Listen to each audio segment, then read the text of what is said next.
very easy. All right, very easy mold to use. It's not too complicated. Next, I'm going to get into is going to be this upper portion right here. Okay, where your laser gets mounted. It's this front piece right here. Okay, very simple to do. This is a very easy mold. You can see I have a long breather and a long fill port. Okay, so you're going to end up with a big piece of flash like a mohawk right here. It all dremels off, smooth it out. Make sure, the biggest thing for this mold, you'll see you got your keys, alright? You have one key, and it's an L-shaped key. Alright, so that way it goes up and down and left and right. You have your L-shaped key, and this piece fits in only one way. Alright, so once again, you want to hit it, spank it, and shift it around. You know, don't be afraid to get a little physical. Make sure it's seated nicely. You're going to set it down. If you're ever going to hold these molds up and switch them or anything like that, make sure you got a piece of wood underneath to support your mold so it's not sagging on any sides and distorting your product. I have had cases where these edges did not line up, the top and the bottom did not line up, so make sure you're even. Make sure you don't mess with it, don't lift it up too much unless you have the wood underneath. You're going to fill, and it's also your breathe port, it creates a mohawk. Once it's done, when it's seated, also tap it a little bit.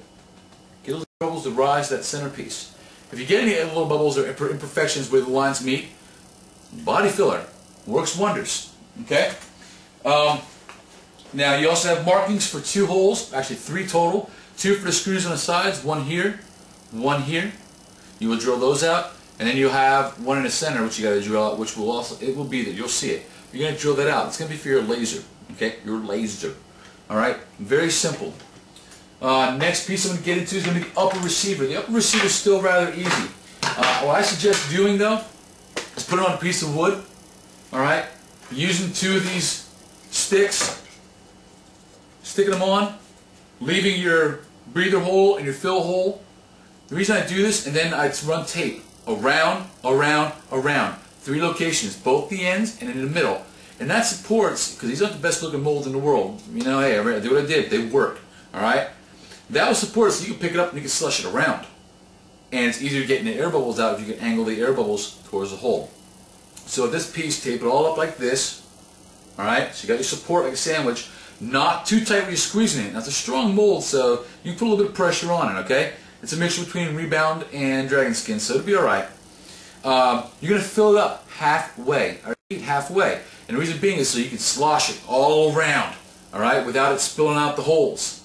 Alright? And what that's doing is that's putting a nice coat on all your surfaces without having air bubbles. Do it like rather slow and in a distinct, with a purpose. Don't do like this because you get air bubbles everywhere. Okay, so don't. Tilt, tilt, tilt, smooth. Okay? And that will give a nice coat all the way around. You don't want it hollow because none of stuff can be hollow because you got to drill into it and stuff like that. Then your second batch can go a little bit higher, third batch a little bit higher, or you can do just 1 second batch and fill it up the rest of the way. You should have a nice coat all around to begin with. Okay.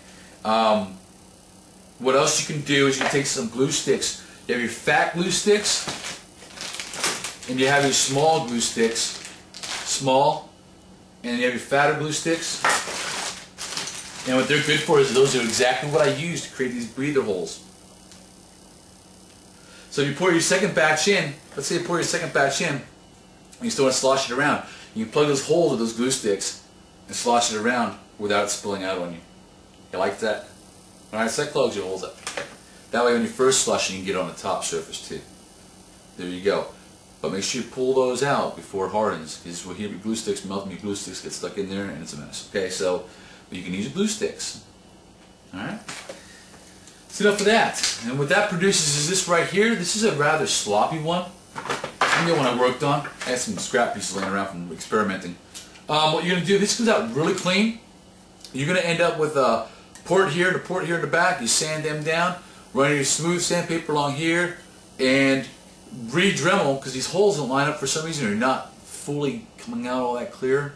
So you have to re-dremel these side detail lines out. Okay? A little bit of putty up in here and on these sides just to smooth it all out. The inside track normally stays pretty clean. Inspect all your pieces, especially your sliding rails, for any excess plastic, and if there is any, get it off, or else it's not going to slide together properly. Okay, so this is a very key point. This one here and the next one are very key because they're the parts in motion. They have to be very clean. It's the hardest part of the project. Alright, so that produces that. Front sight, if you want, leave the mold open, pour a little bit of plastic just in that hole. Just in that hole.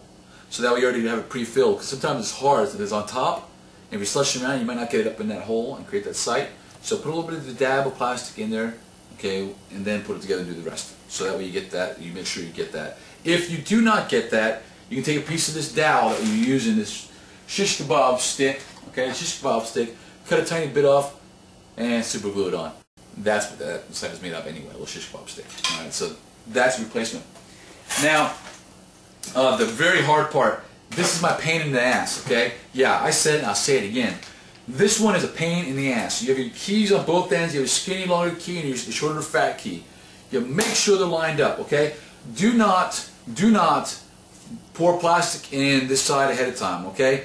It creates a lot of issues because rubber's got to connect in the center here. You might be able to put a little bit of rubber on this side, over a little bit of plastic on this side first if you want to. But what you can do is just make sure you put them together, not like I just tried. Long into long, short into short, fat into fat, skinny to skinny, so on and so forth. Brace it with the wood. It's very important. Brace it with the sticks. You have two breather ports here in the front, a breather port in the back, and a fill port right here. Don't be afraid that you can fill in these smaller ports if you have to. You got to tape it all up. Pour half a batch. Slush the crap out of this, especially on the sides. You hear me? On the sides. Slush the crap out of them. Okay? The biggest issue you're going to have with this is this rail system. You see how this Bondo work? It's a crappy one, okay? So, but I was trying to touch it up anyway. If you end up with any air bubbles in here, you want to end up on a flat surface because you can body filler it. Easy. You want to keep air bubble formed right here. No go, because now part of your rail is gone. Air bubble formed back here. No go. Part of your rail is gone. Will it work as a whole piece? Yes, it will. It's still fully functional, okay? But the problem you're going to have is just smooth and it's sturdy. So when it's together, it looks fine. But when I sell a product, I don't want any flaws like that, okay? Me personally. That's why I have these pieces laying around. I'll use them for myself, or if a team member wants them, or if somebody out there really wants them, they still work. They're still fully functional. It's just I don't like the imperfections, all right? I'm sorry. So, but the point being is that your rail will be messed up, and that is the majority of the biggest thing I don't like about this, my molds. Charlie molded his as well. His is separate, so him and I are working together. He's going to send me a couple of his rails down, excuse me, until I remold mine. This is a molding issue.